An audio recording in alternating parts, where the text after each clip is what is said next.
And good morning, friends. Thank you for being here on the bright side. I am Pharmacist Ben. Our number 844-236-6010. This is your program, and we love hearing from you. If you have a success story you'd like to share, comment, or if you want to contribute to the conversation, or if you have questions about health or nutrition or prescription drugs, if you want to wean yourself off your meds and get on a good nutritional supplement program, we can help you. 844-236-6010 is our number on the bright side. Philip Smith will be joining us at the bottom of the hour. Philip has a really cool book out about his dad. His dad became a psychic in the middle of his life, in the middle of the dad's life, that is, in the middle of the kid's life, too. Philip's book is called Walking Through Walls. It's about his father, a psychic, an exorcist, a hands-on healer, as well as a interior decorator, interestingly enough. And it's a pretty funny book, actually, entertaining book. We'll talk to Philip Smith about his experience with his dad, the psychic, and then about his book, Walking Through Walls. In our third segment, we'll get your calls in our second segment at 844-236-6010. If you want to purchase longevity products, you know where to go. BrightSideBen.com, PharmacistBen.com, or CriticalHealthNews.com. It's all the longevity products, as well as a Join the Team link that you can click on if you want to sign up to join the Brightside Ben team and start a home-based business, home-based nutritional supplement business. If you've benefited from nutritional supplementation yourself, or if your family has benefited, now you can help spread the word and make some money at the same time. For a one-time $30 fee, you can have a home-based business and be in business for yourself. Now is a perfect time to start thinking about how you can earn some extra money, how you can have a secure job, a secure way of earning money, and also help change the world at the most fundamental level there is, which is the level of good health. Call 866-735-2470 if you want information, or click on the Join the Team link at BrightSideBen.com, PharmacistBen.com, or CriticalHealthNews.com. And don't forget to look at our Truth Skin Health products at TruthReview.com and our 1,000-plus 4- and 5-star reviews at TruthReview.com. We've been collecting reviews now since January. So in 9 months, we've got 1,000-plus 4- and 5-star reviewed, and just got 2 this morning. They're coming in hot and heavy. It's pretty crazy. In the world of skincare, you don't see that, folks. You don't see that kind of positivity. And the reason you see that kind of positivity with my Truth treatments is because they're not really skincare. They're skin health. They're about changing the health of the skin. And that's what my whole life is about, folks. It's about helping people understand how to change the health of their body for the good, for the better. The human body is a healing system. It's designed to heal. It wants to heal. If your body's not healing, something's blocking it. It's in the nature of cells to heal. It's part of the way they operate. They have healing systems built into them, and it's only when they're overloaded that we run into problems. Overloaded with toxicity or overloaded with deficiency. Deficiency in nutrients and deficiency in oxygen. The 3 ways a cell breaks down: starvation, suffocation, and toxification. And please, please, please, please understand, for the most part, our bodies break down gratuitously, unnecessarily. They break down because we don't understand how to take care of our body, and we're being lied to at every turn. Whether it's, I don't want to say lied to, we're being misled, intentionally or unintentionally. All this stuff about the vaccines that are coming out, that's a classic example of our collective ignorance as a culture, and perhaps even the nefariousness of the power structure. We don't know that, and I don't know yay or nay on that. But the fact is, we are ignorant about how our bodies are put together, and that allows us to fall for this stupidity that passes for the advice of the medical model, the opinions of the modern medical model, not doctors, the modern medical model. So I'm hearing about vaccines now, as if a vaccine is a magical shield. It's like a suit of armor that fights viruses. That's not what a vaccine is. That's stupidity. This idea that's being promoted, we need a vaccine, we're going to have a vaccine, we're going to have a vaccine before the election, and it's going to change everything. Vaccine's going to come out. We got to stay in the house until a vaccine comes out. The messaging about this vaccine, that is some kind of magical barrier that prevents us from getting viral infections, is stupidity. That's not how a vaccine works. Vaccines don't work 100% of the time. Vaccines aren't magical cures and magical remedies. That's absurd. You're sticking something into your blood that's a concoction, a cocktail, a pharmaceutical mixture, and you're putting it right in your blood. And by the way, a vaccine is not just one thing. It's dozens of things. Who the heck thinks that's a good idea?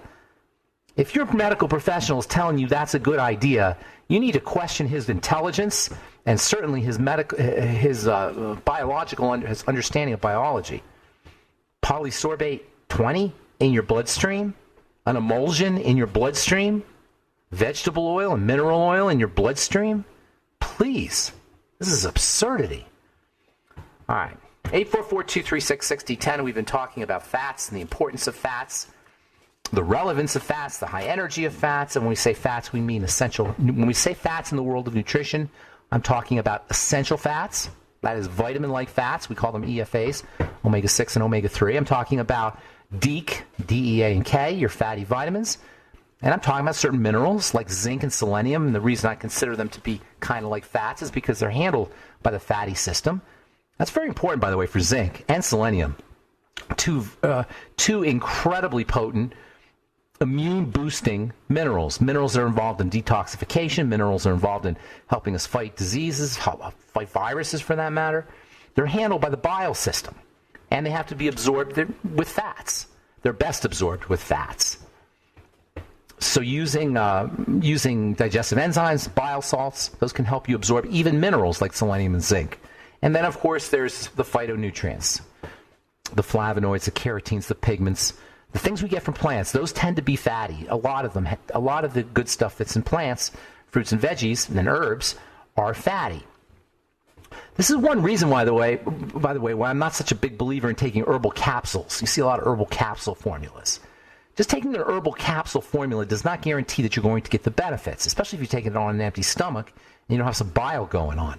If you're taking herbal supplements, take them with food, especially fatty foods, if you want to get those fatty nutrients, because you want to get some bile going on, some pancreatin, some fatty chemistry, fat metabolizing chemistry percolating along. When you want to absorb fats, you need to eat fat, and this is one of the big problems, by the way, with folks who don't like to eat fatty foods or who are on low-fat diets or who have fat malabsorption for that matter. They're not going to be absorbing their fatty nutrients. You need some fat in your food to be able to absorb your vitamin A and your vitamin D and your vitamin E and K and zinc and phytonutrients. You've got to get the fat system going, especially for the skin, by the way.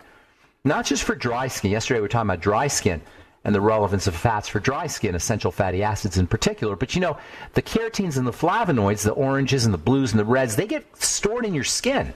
They go into your bloodstream, assuming that everything's working well at the level of the digestive tract, the reds and the oranges and the greens. And by the way, they're not red and orange and green when they're in your blood. They're just molecules, of course. They go into the bloodstream, they travel around the bloodstream, and they deposit in certain areas. And one of the places they deposit is in the skin. And that protects us from the sun. That's how nature wants you protected from the sun, not putting a toxic sunscreen on. All right, I'm Pharmacist Ben, 844-236-6010 is our number. You're listening to The Bright Side. We'll be back with more good health information and your phone calls right after this.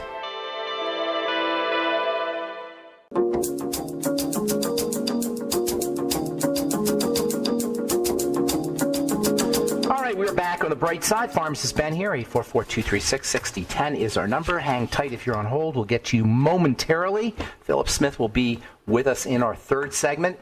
Philip has written a really interesting book about his dad, the healer. His dad became a psychic in the middle of his life, and Philip writes about his very, very funny book, by the way, very entertaining book. He writes about his experiences living with his dad, a father, an exorcist, and a hands-on healer, and an interior decorator. Book is Walking Through Walls. We'll talk to Philip in our third segment. Get your calls this segment, 844-236-6010. One of the most fascinating of the lipophilic molecules, lipophilic phytomolecules or plant molecules, is caffeine. Everybody's favorite phytonutrient, or a lot of people's favorite phytonutrient, the most popular drug in the world. Caffeine is a very interesting substance. We've talked about phytonutrients as being adaptogenic in the sense that they help cells adapt. Well, it turns out that caffeine is an adaptogenic phytosubstance. Now, it's active. It's most commonly found, of course, in coffee, but there's lots of plants that have caffeine or caffeine-like substances. Chocolate has caffeine and caffeine-like substances in it. Teas have caffeine and caffeine-like substances. Caffeine is interesting because, it's got some health benefits, believe it or not. And coffee drinkers are notoriously healthier in many ways. Coffee drinkers have lower incidences of thyroid disease. They have lower incidences of liver disease, lower incidences of thyroid cancer. There's a lot of good stuff in coffee. It's not just the caffeine, but caffeine's been shown to be protective against cancer.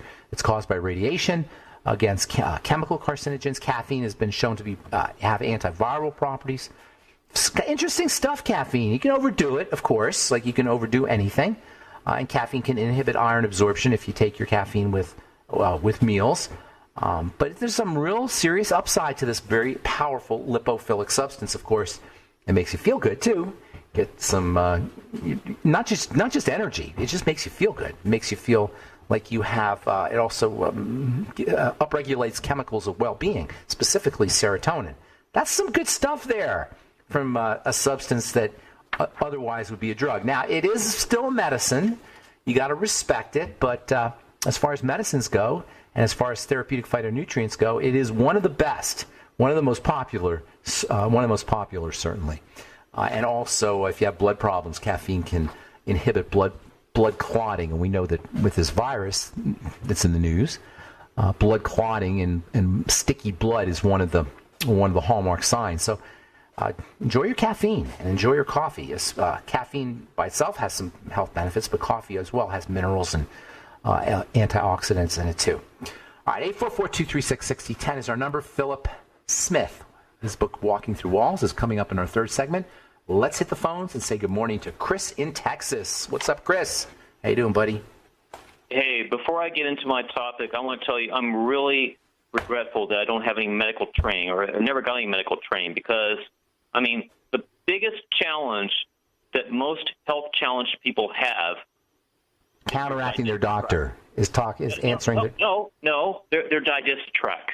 Okay. Oh yeah. I've had digestive issues all my freaking life. I'm tired of it. I'm an alcoholic as a result of it. Got it. That's number one. But number two, I'm also an alcoholic because I had chronic migraine headaches. And you're self-medicating. You know, I quit alcohol for about 15 years, but I did nothing to help my health because guess what? Because I didn't know better, I was taking Tylenol every freaking day. So, you know what? I'm not too concerned about my liver. You know, I must have a really resilient liver, Dr. Fuchs, because honestly, I'm more worried about my kidneys. Okay. You know, you're smart to worry about your kidneys. A lot of people have kidney problems, and if you have kidney problems, you're going to have toxicity issues and vitamin issues and mineral issues and blood pressure issues, and it's a big concern. Why do you think God gave us two kidneys? Because it's so. Let me tell you why. The kidney is so important that not only do you have two of them, but you have 90% redundancy. So you can go down to 10% before you have to be on dialysis. In other words, your kidneys are still working until you're down to 10%. I have a friend he's very elderly, and he's on his last legs, and he now is at 20% kidney function, and his kidneys are still fine. But they said if it gets any lower, we're going to have to do something. But up to 10 or 20%, I said 10%, maybe closer to 20%, before you start to get into trouble. It's that important. And the kidneys are so phenomenally complex and nano-structured, nano-architected. Right. It really is mind-blowing. Right. So now, before we run out of time, Dr. Fuchs, I want you to explain for my sake and for other people's sake that are addicted to alcohol why it's so incredibly important that you do not consume alcohol unless you have a full stomach. Because, I mean, look, if you consume alcohol on an empty stomach, that's like suicide. Can you explain? Well, it's not quite. It's not suicide, but it's slow suicide maybe because it is very toxic to the liver. But the liver can handle a certain amount of toxins and poisons. It's not a good thing. I think your point is it's not good, and it definitely is not good. Empty stomach or not, there's really not a lot of upside to alcohol unless you use it like a medicine, very, very tiny amounts, like teaspoon or shot kind of amounts, like once in a day. A lot of folks do a shot in the morning, not anymore, but my grandfather actually did a shot of whiskey every morning, and he lived to be in his 90s, and there is some benefit to that. I do vodka, vodka. First thing in the morning? A shot, one shot, not like don't go crazy and get drunk. But can you explain why it's so much more detrimental if you do it on an empty stomach? Because it completely rags on your stomach. It's a major stomach irritant. That's the biggest problem. Plus, it gets absorbed very quickly on an empty stomach. But it's not so much the empty stomach is the problem. It's long-term abuse of the liver is really the big problem. It's the leading cause of cirrhosis, and it used to be that fatty liver disease was a problem that only alcoholics had. Today, we have to call it non-alcoholic fatty liver disease because a lot of people don't drink have this fatty liver issue. Most important thing you can do if you want to protect your body from alcohol is liver detox nutrients, NAC, magnesium, copper, all the B vitamins. In fact, while you're drinking, if you're smart, while you're drinking, you'll be doing the B vitamins. That would help a lot. But the psychological issues are really what you want to deal with. And the whole one day at a time and the 12-step thing, that is so darn difficult. And I've never had an addiction to alcohol, so I can't speak to it. But I know people who have, and it really is heartbreaking. Chris, call back when we can talk longer. I appreciate your input always. Thank you so much. Let's go to Elaine in Alaska. Good morning, Elaine. Hey, good morning. I'm enjoying my cup of coffee on my birthday. Happy birthday, Elaine. That's Thank awesome. you. Good for you. I'm not going to ask you. You're probably, 35, 36? I'm not going to ask you. I'm teasing. You are so complimentary. No, 49. 49. That's a big year. That's a major year, actually. That's a power year. 49 to 56 are considered your power years. Did you know that? I love that. Yeah. And I'm working. You've inspired me. All of your interviews have really inspired me. I'm working on, I don't want to call it a book, but I'm trying to get these ideas down from my mind onto paper. Yeah, great idea. So, what are you writing about? Well, I'm kind of in that exploration research phase. I don't want to give the title away. Oh, wait, now I got the music.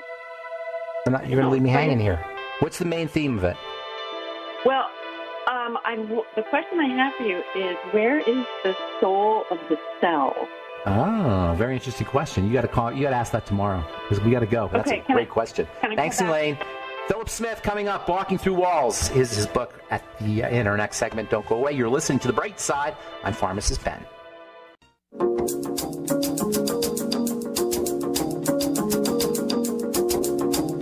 Okay, we're back on The Bright Side. I'm Pharmacist Ben, and we are on the air Monday through Friday, 8 to 9 Pacific and 10 to 11 Central Time, 24/7 on the archive page at brightsideben.com and benfuchsarchives.com. Thank you to Peter in the UK for setting that up with a search engine. If you miss a program or you want to review a topic, go to benfuchsarchive.com, check out the search engine, and also brightsideben.com. Both pages have archives. We also have our longevity products at brightsideben.com, pharmacistben.com, and criticalhealthnews.com. And all our true skin health products created in my compounding pharmacy on a prescription basis, formulated for healing, repurposed for beauty. Beauty and healing are the same mechanism. Our Truth treatments are all available at truthtreatments.com. Never any preservatives, fragrances, fillers, waxes, emulsifiers, water, vegetable oil, silicone, nothing your skin doesn't need or doesn't want. 100% active and functional ingredients. Check out our 1,000 plus 4- and 5-star reviews at truthreviewed.com, truthreviewed.com. Okay, I am looking forward to speaking to our guest today. He has written a really cool memoir about his dad, who was an interior decorator, as well as a psychic and a hands-on healer. And he apparently obtained his psychic skills in the middle of Philip Smith, our guest's life. Please welcome to The Bright Side, Philip Smith. Hey, Philip. Hey, I'm delighted to be here. Thanks for having me. Thank you for being on, and thank you for your very interesting and entertaining and somewhat strange book. kind of an interesting experience. I've been studying this kind of stuff and fascinated with psychic stuff for many years, but I never heard about the psychism from the perspective of a kid whose father turned into a psychic. Tell us a little bit about how the transformation occurred, first of all, and then we'll get into some of your experiences that you write about in your book, Walking Through Walls. Sure, thanks. Just to set the scene, this is happening in the mid-'60s, so It's not like today where this sort of thing is really accepted. So my father was seen as a communist, Satan, doing the work of the devil. He'd get arrested. Where were you growing up? Miami. Of course. Yeah, and Miami then was actually the Deep South. It was not like Miami today. So he had a really tough time. He was a real outlier. His transformation very quickly happened.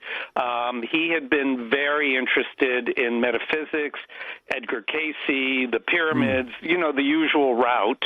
And back then there was no Barnes and Noble, so to get books on these oddball topics, he had to send away to England and have them arrive by steamer ship, and it would take months. So it was a very different universe.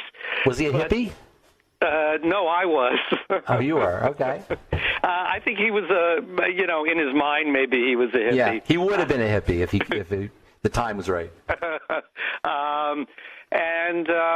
So there was a guy who was really, really famous named Arthur Ford. Arthur had cracked what's known as the Houdini Code. When Houdini died, he set up a secret message. It was very cryptic. It had words, letters, and numbers in it. And he said to his wife, Beth, if anybody ever comes to you and deciphers this code, you'll know I'm communicating with you from the great beyond. Huh. So she had offered, this is in the 1920s, she had offered a $10,000 reward, and no one got it, but this guy, Arthur Ford, cracked the code. Some say he cheated. I wasn't there. I don't know. But he went on to become this super famous seance guy.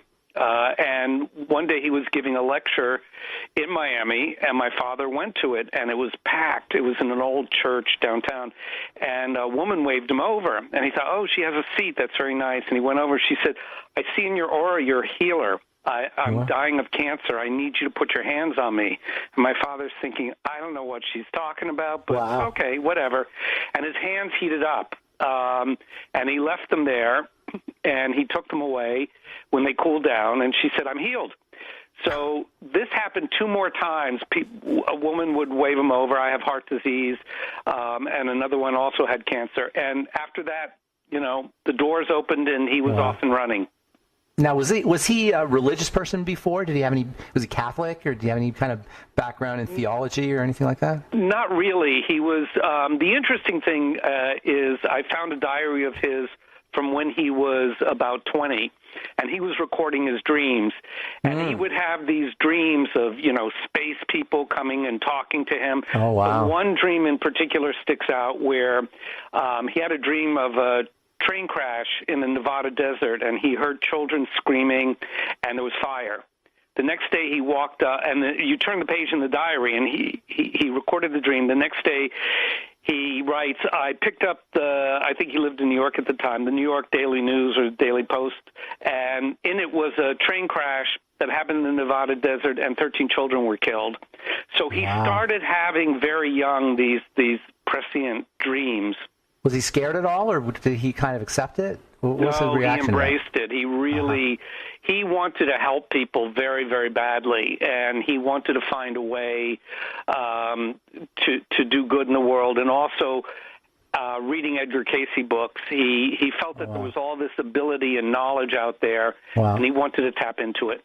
He was reading Edgar Cayce for years before he had this experience himself. Correct, and eventually he became friends with Edgar's son, Hugh Lynn, who would come and visit us and stay with us during the winter in the 70s. So he was, just as Edgar would go to sleep and tap into what he called the Akashic Records, my father would use a pendulum and tap into that information, and he could diagnose anybody in the world. It would just, the sister would call up and say, my uncle's in London or my brother's in London, and we don't know what's wrong with him. And my father could diagnose within, a minute or two. What's your mother thinking of all this? She was very supportive initially. She thought it was great.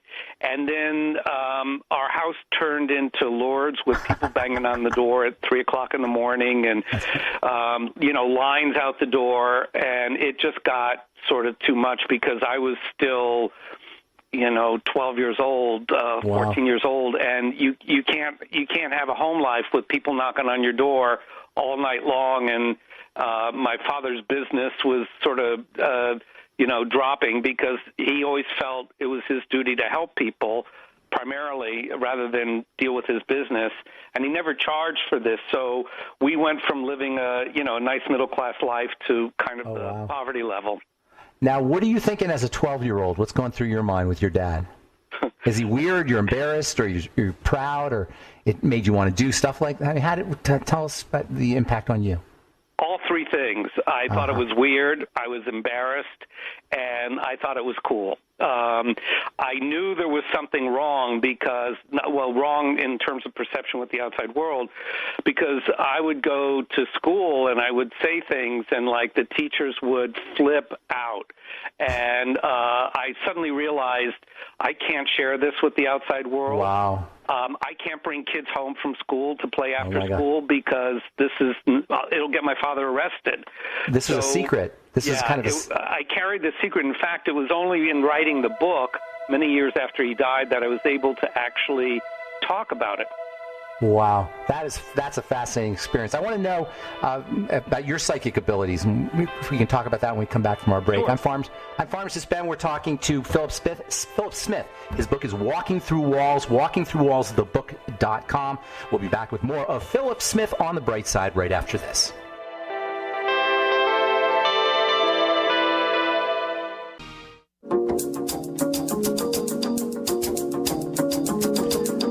We are back on the Bright Side talking to Philip Smith. Philip Smith. His book is Walking Through Walls. It's his memoir about his dad. Philip, I imagine you went through the whole teenage thing. You know, most of us go through our teenage years of rebellion. How did rebellion show up for you, and was it affected? Was your version of rebellion, how was it affected by your experience with your dad?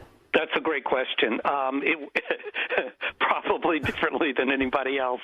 I was, as I mentioned earlier, I was a little bit of a hippie, experimenting with all kinds of things. Psychedelics? Did you do psychedelics? Yeah, and everything in between. Okay. And the problem was that you want to hide this from your parents, specifically your father, and that was impossible. I had some marijuana or something, and I buried it in the backyard so that when I wanted it, I could go and find it, but it wouldn't be in the house. I thought I was being really clever.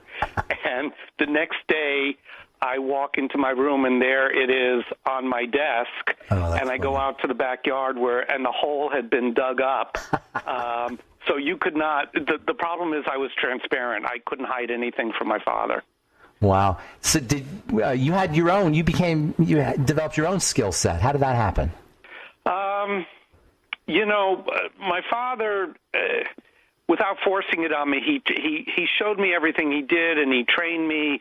And as much as I was resistant as a kid, oh, God, it's my father doing his weird stuff again, I also believed in it, and I was very interested. And it's just become the core of my life, and I use it, basically not in a way to just keep helping a lot of people.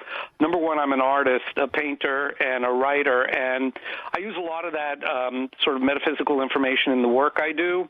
And the other thing is, in very certain cases, I will help heal people and work with them, counsel friends, but it's not my primary focus. In terms of actual technique, what's the most profound or the most important lesson you learned from your dad?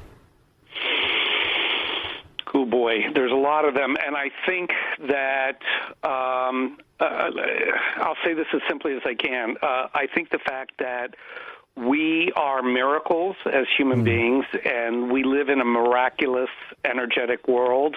And it's not about buying more stuff or paying the mortgage or having road rage or any of that.